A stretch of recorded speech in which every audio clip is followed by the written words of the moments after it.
A number of years ago, in a Baptist church in Crystal Palace in southern London, the Sunday morning service was closing, and a stranger stood up at the back, raised his hand, he said, "Excuse me, Pastor, can I share a little testimony?" The pastor looked at his watch, he said, "You've got 3 minutes." And this man proceeded. He said, "I've just moved into this area. I used to live in another part of London. I came from Sydney in Australia. And just a few months back, I was visiting some relatives. And I was walking down George Street. You know where George Street is in Sydney? It runs from the business hub out to the Rocks, the colonial area. And he said, a strange little white-haired man stepped out of a shop doorway, put a pamphlet in my hand and he said, "Excuse me, sir, are you saved? If you die tonight, are you going to heaven?"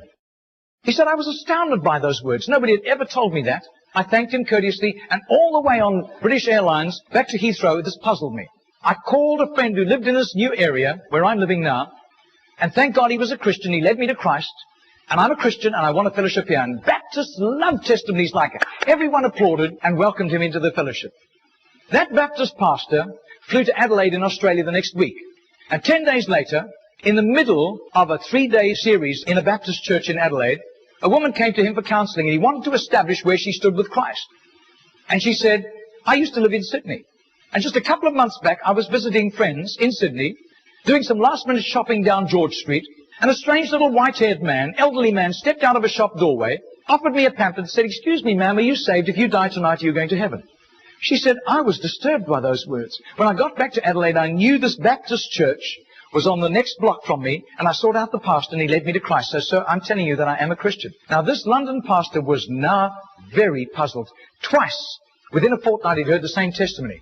He then flew to preach in the Mount Pleasant Baptist Church in Perth. And when his teaching series was over, the senior elder of that church took him out for a meal. And he said, "Mate, how'd you get saved?" He said, "I grew up in this church from the age of 15 through Boys Brigade. Never made a commitment to Jesus, just hopped on the bandwagon like everybody else. And because of my business ability, grew up to a place of influence. I was on a business outing in Sydney just 3 years ago, and an obnoxious, spiteful little man stepped out of a shop doorway, offered me a religious pamphlet, cheap junk, and accosted me with a question. 'Excuse me, sir, are you saved? If you die tonight, are you going to heaven?' He said, I tried to tell him I was a Baptist elder. He wouldn't listen to me. He said, I was seething with anger all the way home on Qantas to Perth. He said, I told my pastor thinking he would sympathize with me, and my pastor agreed. He had been disturbed for years, knowing that I didn't have a relationship with Jesus, and he was right. And my pastor led me to Jesus just 3 years ago." Now, this London preacher flew back to the UK and was speaking at the Keswick Convention in the Lake District. And he threw in these 3 testimonies. At the close of his teaching session, 4 elderly pastors came up and said, "We got saved between 25 and 35 years ago, respectively, through that little man on George Street giving us a tract and asking us that question." He then flew the following week to a similar Keswick Convention in the Caribbean, to missionaries. And he shared the testimonies. At the close of his teaching session, 3 missionaries came up and said, "We got saved between 15 and 25 years ago, respectively, through that little man's testimony and asking us that same question on George Street in Sydney." Coming back to London, he stopped outside Atlanta, Georgia, to speak at a naval chaplains convention. And when his 3 days of revving these naval chaplains up, over 1,000 of them, in soul winning, the chaplain general took him out for a meal. And he said, "How did you become a Christian?" He said, "Well, it was miraculous. I was a rating on a United States battleship, and I lived a reprobate life. We were doing exercises in the South Pacific, and we docked in Sydney Harbour for replenishments. We hit King's Cross with a vengeance. I got blind drunk. I got on the wrong bus, got off in George Street, and as I got off the bus, I thought it was a ghost. This elderly white-haired man jumped in front of me, pushed a pamphlet in my hand and said, 'Sailor, are you saved? If you die tonight, you're going to heaven.' He said, the fear of God hit me immediately. I was shocked sober and ran back to the battleship, sought out the chaplain. The chaplain led me to Christ. And I soon began to prepare for the ministry under his guidance. And here I am in charge of over 1,000 chaplains, and we're bent on soul winning today." That London preacher, 6 months later, flew to do a convention for 5,000 Indian missionaries in a remote corner of northeastern India. And at the end, the Indian missionary in charge, a humble little man, took him home to his humble little home for a simple meal. And he said, "How did you, as a Hindu, come to Christ?" He said, "I was in a very privileged position. I worked for the Indian diplomatic mission. And I traveled the world. And I am so glad for the forgiveness of Christ. and his blood covering my sin, because I'd be very embarrassed if people found out what I got into. He said, one bout of diplomatic service took me to Sydney. And I was doing some last-minute shopping laden with parcels of toys and clothing for my children, walking down George Street. And this courteous little white-haired man stepped out in front of me, offered me a pamphlet, and said, "Excuse me, sir, are you saved? If you die tonight, are you going to heaven?" He said, I thanked him very much, but this disturbed me. I got back to my town, I sought out the Hindu priest, and he couldn't help me. But he gave me some advice. He said, just to satisfy your curious mind, nothing else, go and talk to the missionary in the mission house at the end of the road. And that was fatal advice.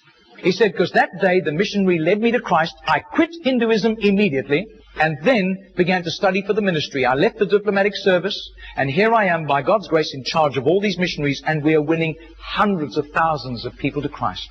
Well, 8 months later, that Crystal Palace Baptist pastor was ministering in Sydney, in Gymea, southern suburb of Sydney. And he said to the Baptist minister, do you know a little man, an elderly little man who witnesses and hands out tracts on George Street? And he said, I do. His name is Mr. Genor, Genor. But I don't think he does it anymore. He's too frail and elderly.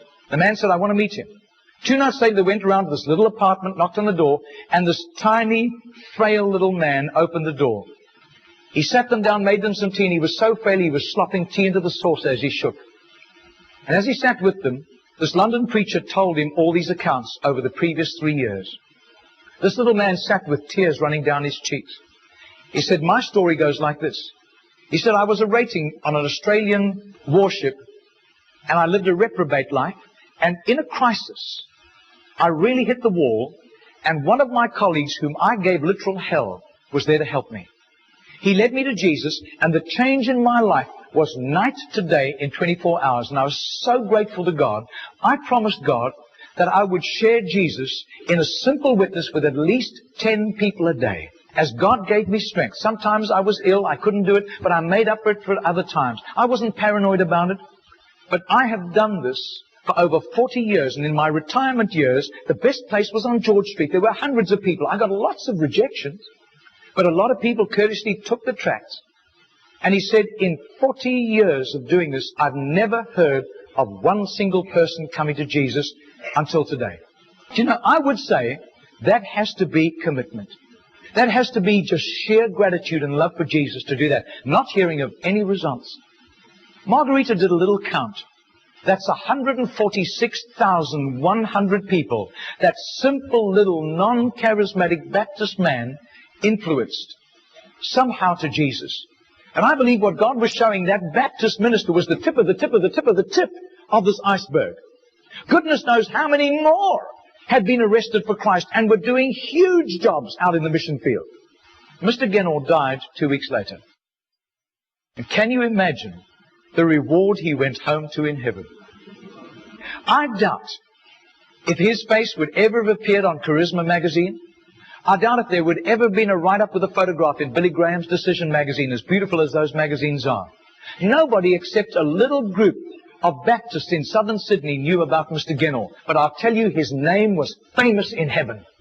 Heaven knew Mr. Genor. And you can imagine the welcome and the red carpet and the fanfare he went home to when he arrived in glory.